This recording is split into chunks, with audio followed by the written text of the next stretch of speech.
शाहपुरा से बड़ी खबर है। RSCIT परीक्षा में परीक्षार्थियों के वंचित होने के मामले से जुड़ी यह खबर है।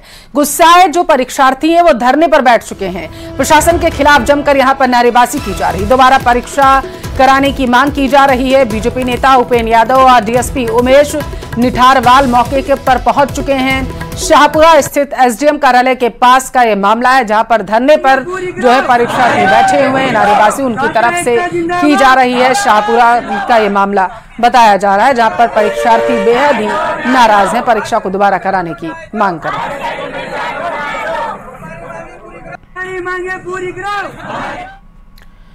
जयपुर के हयात होटल से 1 करोड़ 45 लाख रुपए की चोरी मामले में पुलिस ने मध्य प्रदेश के राजगढ़ से 3 आरोपियों को गिरफ्तार किया। जयपुर और मध्य प्रदेश पुलिस के करीब 48 घंटे चले ऑपरेशन के बाद आरोपी पकड़े गए। जयपुर के हयात होटल में चोरी का मामला।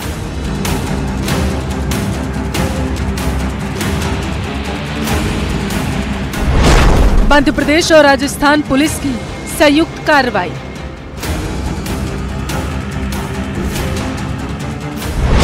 एमपी के राजगढ़ से पकड़े गए 3 आरोपी।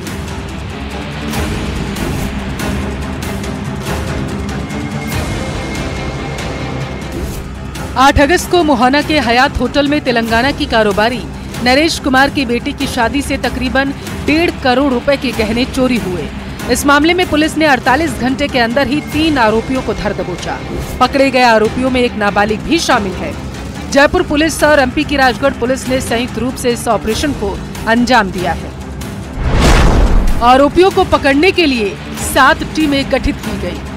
पुलिस ने सीसीटीवी फुटेज के आधार पर अंदाजा लगाया था कि इस वारदात के पीछे कड़िया गैंग का हाथ है, जिसके बाद मध्य प्रदेश पुलिस ने 48 घंटे के अंदर आरोपियों को धर दबोचा। जानकारी है कि 8 अगस्त को तकरीबन 8 बजे तेलंगाना के दवा कारोबारी नरेश गुप्ता की बेटी की बारात होटल हयात से निकली थी और रात 10 बजे वापस होटल के गेट पर पहुंची, जहां लड़की वालों ने बारात का स्वागत किया। इसी दौरान आरोपी बारात के साथ ही होटल में घुस गया और रात करीब 11:30 बजे मंडप के पास रखा सोने की ज्वेलरी से भरा बैग लेकर वो फरार हो गए। सीसीटीवी के आधार पर पुलिस ने आरोपियों को गिरफ्तार कर लिया है।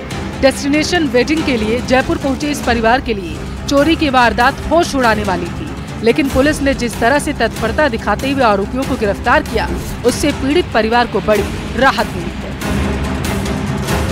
जयपुर से विष्णु शर्मा की रिपोर्ट।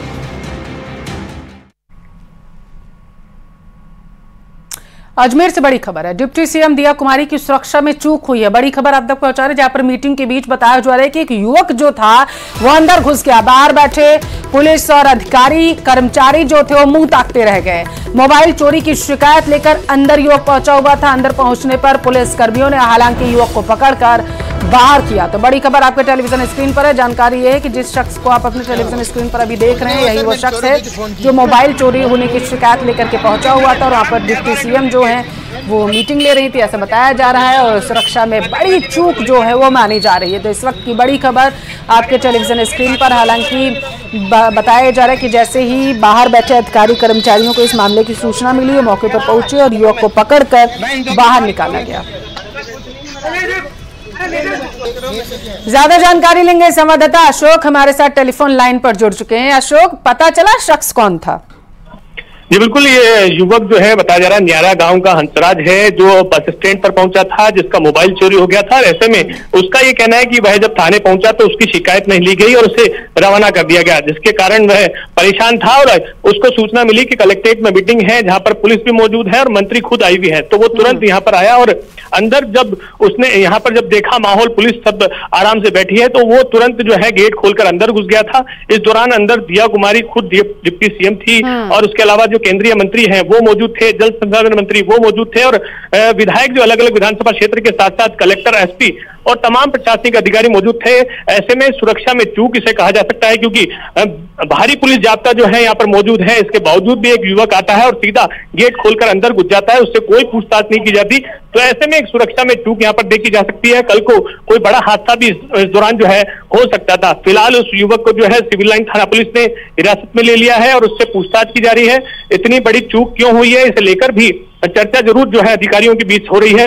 तुरंत एडिशनल एसपी जो है दुर्ग सिंह राजपुरोहित वो बाहर आए और संबंधित थाना अधिकारी से पूछताछ की कि भाई इस तरह की चूक क्यों की गई है, क्यों हुई है और कहाँ गए जो यहाँ पर जो जवान लगाए गए थे वो यहाँ से कहाँ मौजूद है। तो ऐसे में कलेक्ट्रेट पर जो है पुलिस जाब्ता लगा रखा है, बाहर सबको जो है एंट्री होने से चेकिंग की जा रही है, अंदर जब गेट के अंदर आ जाता है तब जो है इस तरह की हरकत हो रही है। तो ये एक बड़ी चूक जो है स्थानीय प्रशासन और पुलिस प्रशासन की ओर से देखी जा सकती है। जी निश्चित तौर पर ये लापरवाही और इसकी जांच होनी चाहिए। अशोक, बहुत शुक्रिया आपका जानकारी पहुंचाने के लिए।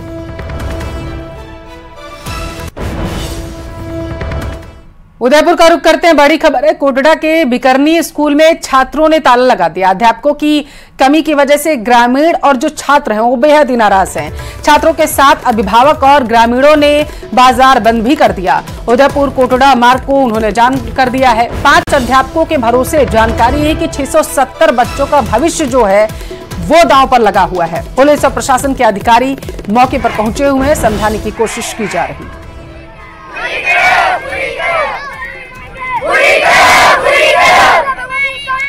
हवा महल विधायक बाल मुकुंद आचार्य ने वक्फ बोर्ड पर एक बड़ा बयान दिया। उन्होंने आरोप लगाया कि बोर्ड लैंड जिहाद में संलिप्त है और कीमती जमीनों पर अवैध कब्जे कर रहा।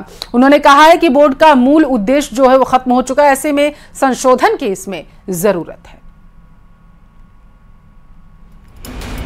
वक्फ एक्ट 1995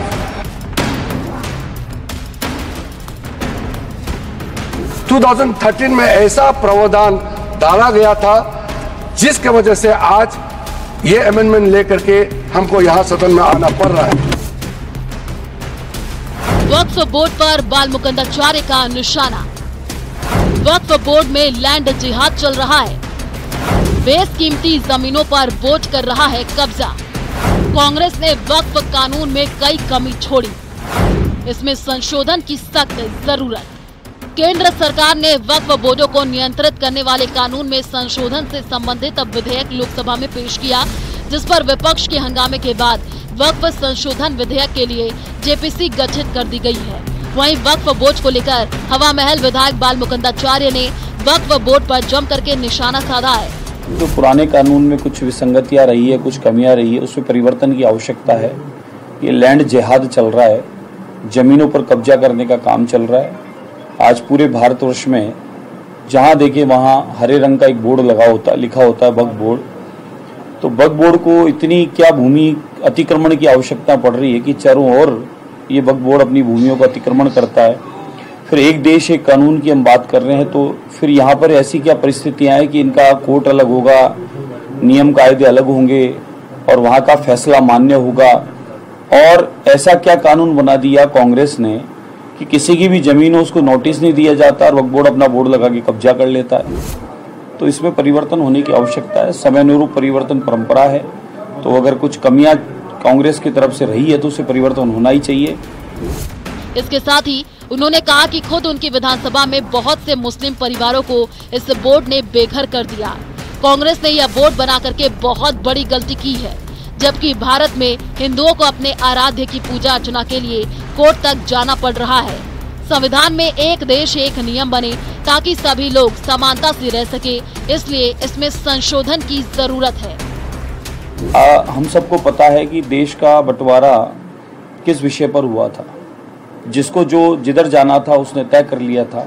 फिर उसके बाद भी कांग्रेस ने लेकिन ऐसी स्थितियां और परिस्थितियां उत्पन्न कर दी कि आज देश में सनातनी हिंदू अपने आराध्य अपने देवी देवताओं के मंदिर के लिए भी उसे कोर्ट जाना पड़ता है। और इसी देश में वक्फ बोर्ड के नाम पे जमीनों का गोरख धंधा चल रहा है। मेरी स्वयं की विधानसभा हवा महल में मैंने अनगिनत मामले निकाले हैं। कब्रिस्तान, वक्फ बोर्ड और मदरसों के नाम पर जमीनें कब्जा ली गई है और उन जमीनों में जो पुराने समय से रहते आ रहे थे लोग, उनको वहाँ से निकाल दिया गया है। मुस्लिम समाज के लोगों की ही शिकायत जो मैंने लाइव दिखाई है, 100-200 परिवार मुस्लिम समाज के ही भूमियों पर रहते थे, उनको भी निकाल दिया। और भूमि लेने के पश्चात क्या किया, भूमि लेने के बाद उन भूमि को स्कूल पर किराए पे दे दी, बाजार बना के उसका किराया ले लिया, पट्टे काट दिए या वक्फ बोर्ड के मेंबर्स बनकर आपस में पट्टे बांट लिए। ये गोरख धंधा चल रहा है वक्फ बोर्ड के नाम पर। तो इस पर अगर संशोधन होता है तो बहुत अच्छी बात है। एक देश एक कानून की हम बात करते हैं। वहीं केंद्रीय कानून मंत्री अर्जुन राम मेघवाल ने भी वक्फ बोर्ड संशोधन बिल का समर्थन करते हुए कहा कि यह बिल निश्चित रूप से गरीब मुसलमान के हित में उठाया गया एक कदम है। वक्फ की जो प्रॉपर्टी थी उस पर इंक्रोचमेंट की शिकायतें आ रही थी, उनका रेगुलेशन को लेकर के शिकायतें आ रही, किराया कौन दे रहा है कौन ले रहा है, उसमें कोई पारदर्शिता नहीं थी। उसको लेकर के अल्पसंख्यक मंत्रालय में मुस्लिम समाज द्वारा ही शिकायतें आ रही थी, तो उसको लेकर लंबे समय से अध्ययन चल रहा था और बहुत सी बैठकें हुई, मुस्लिम समाज के प्रतिनिधियों से वार्ता हुई। उसके बाद ये जो वक्फ बोर्ड को परिवर्तित करने का, अमेंड करने का जो एक बिल हमने तैयार किया, उसको हमने लोकसभा में इंट्रोडक्शन के लिए हम लेकर के आए।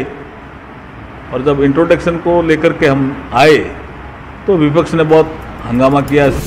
बाल मुकुंदाचार्य ने उम्मीद जताई है कि जल्दी वक्फ बोर्ड कानून पास होगा और इस तरह के लैंड जिहाद पर लगाम लगेगी। झुंझुनू से कृष्ण सिंह शेखावत की रिपोर्ट। कैबिनेट मंत्री कर्नल राज्यवर्धन राठौड़ ने झोटवाड़ा विधानसभा के विस्तार के संबंध में जेडीए के अधिकारियों की बैठक ली। इस दौरान उन्होंने अधिकारियों को बजट घोषणाओं के अनुरूप झोटवाड़ा में विकास योजनाओं को अमल में लाए जाने के निर्देश दिए।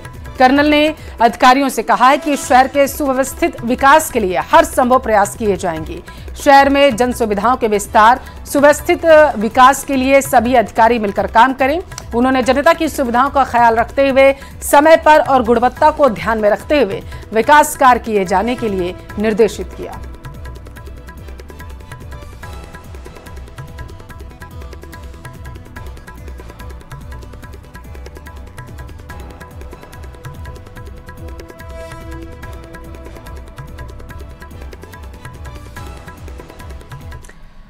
बीकानेर में हर घर तिरंगा अभियान को सफल बनाने को लेकर केंद्रीय कानून मंत्री अर्जुन मेघवाल ने आज बाफना स्कूल में छात्रों को तिरंगा देकर इसका महत्व बताते हुए घर घर तिरंगा अभियान की शुरुआत की। इस मौके पर यूआईटी के पूर्व अध्यक्ष महावीर रांका, सीईओ पीएस वोहरा, पवन महनोत सहित बड़ी संख्या में छात्र और स्टाफ मौजूद थे।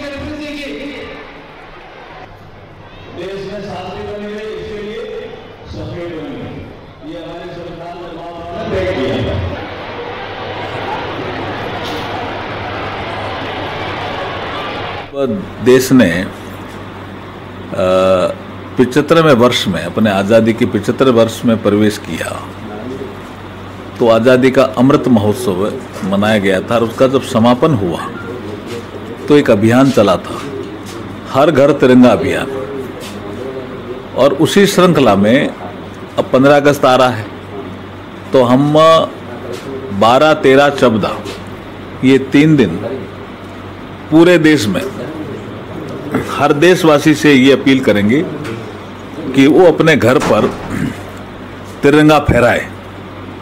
तो आज जो बापना स्कूल में या गंगाशहर में कार्यक्रम हुआ, उसमें जो स्टूडेंट हैं या पढ़ने वाले, उनके हाथ में तिरंगा दिया गया। हमारे जो यूआईटी के पूर्व अध्यक्ष हैं महावीर रांका जी की ओर से, और ये यहाँ स्कूल से अपने घर ले जाएंगे तिरंगा और अपने घर पे फहराएंगे। बापना स्कूल में लगभग 3000 से 3500 बच्चों के बीच हर बच्चे को तिरंगा देके उस तिरंगा का महत्व बता के कि भाई तिरंगा झंडा आप अपने घर ले जाएंगे और घर पे लहराएंगे, और तिरंगा का क्या महत्व है ये बच्चों को बताया गया। सावन का चौथा सोमवार है और शिवालयों में बम बम भोले के जयकारे गूंज रहे हैं। इस खास मौके पर आपको भी हम करवाते हैं खास शिवालय के बूंदी जिले के केशवराव पाटन में मौजूद भगवान राजराजेश्वर का मंदिर, जो चंबल नदी के तट पर मौजूद है। यहाँ की महिमा अपरंपार है। दूर दराज से लोग भगवान राजराजेश्वर महादेव के दर्शन करने के लिए आते हैं। पूरे सावन अलग अलग तरह से भगवान का खास अभिषेक यहाँ होता है। सावन के सोमवार पर लोगों की इतनी भीड़ लगती है कि मानो मेला लगा हुआ हो। तकरीबन 400 साल पुराना यह शिवालय है, जिसके साथ कई पौराणिक कथाएं भी जुड़ी हुई।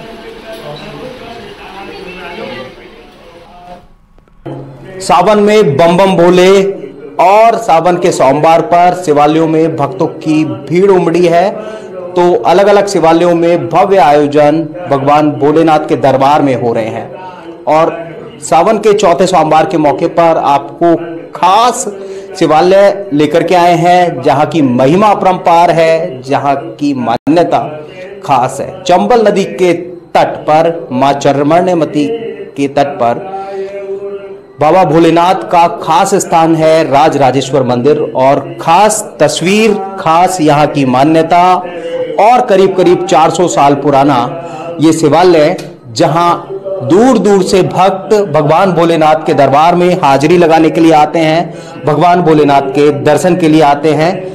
और खास बात यह कि पूरे सावन में दूर दूर से श्रद्धालु यहाँ पर आकर के भगवान भोलेनाथ के दर्शन करते हैं, भगवान भोलेनाथ का अभिषेक करते हैं। मंदिर से जुड़े जो पुजारी हैं वो मेरे साथ में है हरिशंकर जी, जो लंबे समय से सेवा पूजा कर रहे हैं। पंडित जी, कितनी बड़ी महिमा है भगवान भोलेनाथ राज राजेश्वर? अब ये तो क्या ये अच्छी महिमा है, दूर दराज से बहुत से लोग आते हैं यहाँ। क्या सावन के महीने में आते हैं, इसमें आते हैं महाशिवरात्रि पे भीड़ लगी रहती है। श्रद्धालुओं से बात करेंगे जो कि यहाँ पर निरंतर भगवान भोलेनाथ के दरबार में हाजिरी लगाते हैं। कितनी बड़ी मान्यता है भगवान भोलेनाथ राज राजेश्वर की? भगवान राज राजेश्वर काफी पुराना शिव मंदिर है।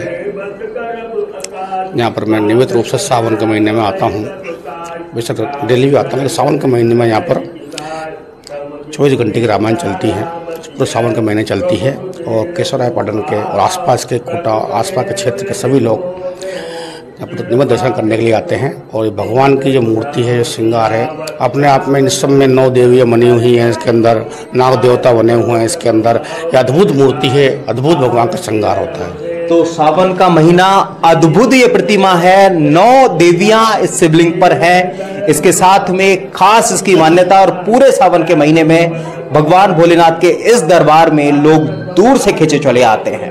हिमांशु मित्तल, न्यूज़ 18।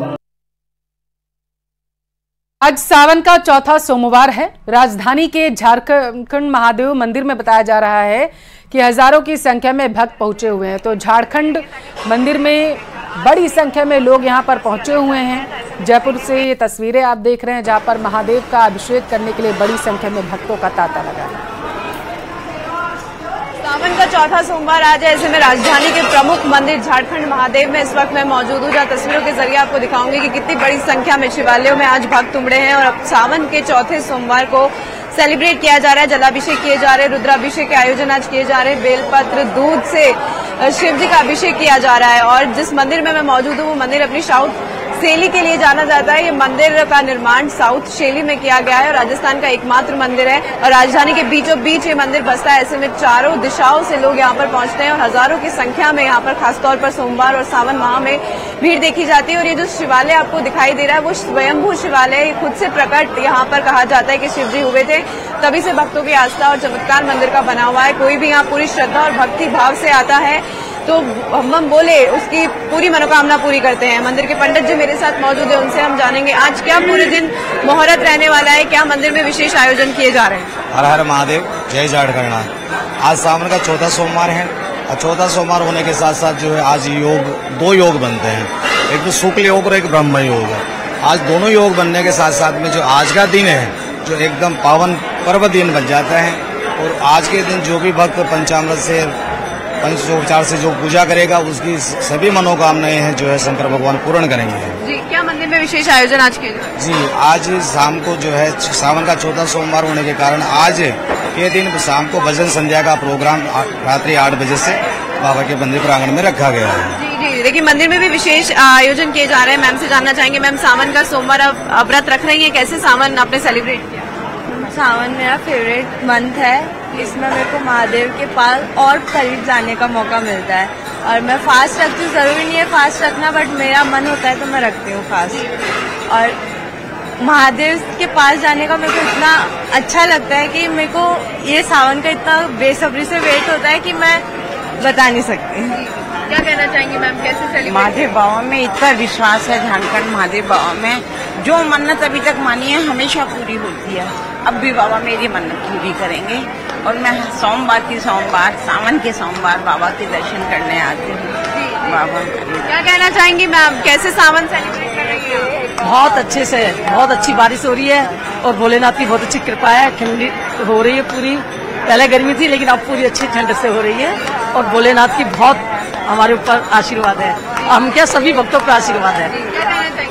हम लोग यहीं पास में विद्युत नगर से आते हैं। ये आंटी भी रोज, ये आंटी हर साल ही आती है, पूरे 12 महीने ही आते हैं। हम लोग सावन आते हैं। बस सावन में यही करते हैं कि भगवान सबके दुख दूर करे और सब पर प्रसन्न रहे। सावन में भगवान शंकर का अभिषेक सभी को करना चाहिए। देखिए, भक्त दूर दराज से यहाँ पहुँचते हैं और उनका कहना है कि अगर सच्चे मन से बाबा के सामने कोई भी मानता हम मांगते हैं या मान्यता रखते हैं तो बाबा पूरी करते हैं। और यही बाबा का चमत्कार है कि भक्तों को वो यहाँ तक खींचे चल ले आता है। कैमरामैन अविनाश के साथ महिमा जैन, न्यूज़ 18। और बीजेपी प्रदेशाध्यक्ष मदन राठौर का एक बयान सामने आया। किरोड़ी लाल मीणा को लेकर उन्होंने कहा कि किरोड़ी लाल मीणा काम संभालेंगे। मीणा हमारे वरिष्ठ और अनुशासित कार्यकर्ता हैं। उन्होंने कहा कि भावनाओं के चलते उन्होंने इस्तीफा जरूर दिया, उसे स्वीकार नहीं किया गया और करेंगे भी नहीं, उनकी तरफ से कहा गया। उन्होंने कहा कि मेरी किरोड़ी लाल मीणा से बातचीत हुई है, मुझे विश्वास है वो साथ जुड़ेंगे। सुनिए क्या कहा। इसलिए वो ये बिल्कुल वो संभालेंगे, वो काम करेंगे। वो हमारे अनुशासित कार्यकर्ता हैं, वरिष्ठ कार्यकर्ता हैं, इसलिए वो कोई आपको संदेह करने की जरूरत नहीं है। वो उन्होंने जो किया उसका एक आधार था, एक भावनात्मक आधार था कि उन्होंने कहा कि यदि इस क्षेत्र से उस जनता पर उनको पूरा भरोसा था, उस क्षेत्र की जनता की उन्होंने सेवा की है, वर्षों तक सेवा की है, तो उनको उम्मीद थी कि ये जनता तो मेरी बात को मानेगी। और जनता के सामने उन्होंने एक वायदा कर लिया था। दिल्ली के लाल किले पर स्वतंत्रता दिवस कार्यक्रम में बतौर अतिथि शामिल होने के लिए एक ऑटो चालक के बेटे को न्योता भेजा गया। दरअसल एनएसएस के स्वयंसेवक सुमित कुमार का उनके द्वारा पर्यावरण संरक्षण और विकास की दिशा में किए गए कार्यों के चलते चयन किया गया। जब से सुमित कुमार को न्योता मिला है तब से उनके पिता ऑटो चालक रतन लाल, मां और छोटी बहन काफी खुश हैं। सुमित 12 अगस्त को जयपुर से सभी संभाग एक साथ दिल्ली के लिए रवाना होंगे। इन चयनित संभागियों के साथ प्रधानमंत्री मोदी चर्चा करेंगे। मेरा नाम सुमित कुमार है और मैं शहीद कर्नल जेपी जान स्कूल में पढ़ता हूँ। ये पहली बार एनएसएस में हो रहा है कि एनएसएस के सब सेवक को सम्मानित किया जा रहा है और ये हमारे एनएसएस अधिकारी अरुण जी सर ने हमें बताया था। दिल्ली से बड़ी खबर है। दिल्ली के दौरे पर मुख्यमंत्री भजनलाल शर्मा, बताया जा रहा है कि भाजपा मुख्यालय में संगठन मंत्री बीएल संतोष से उन्होंने मुलाकात की। राजस्थान के कई मुद्दों को लेकर के चर्चा भी की गई है। तो बड़ी खबर आपके टेलीविजन स्क्रीन पर है। दिल्ली के दौरे पर सूबे के मुखिया सीएम भजनलाल शर्मा हैं, ऐसी जानकारी सामने निकल कर आ पा रही है। बताया जा रहा है कि बीएल संतोष से उन्होंने मुलाकात की है और राजस्थान के कई मुद्दों को लेकर के उनसे चर्चा की है। आत्ममंथन वहां पर किया गया।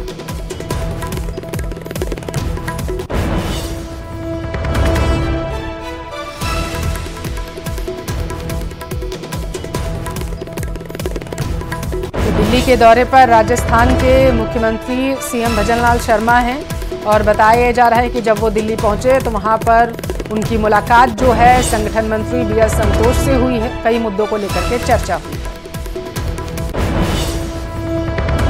और यहाँ रुकेंगे एक ब्रेक के लिए। ब्रेक के उस पार आप देखिए खबर।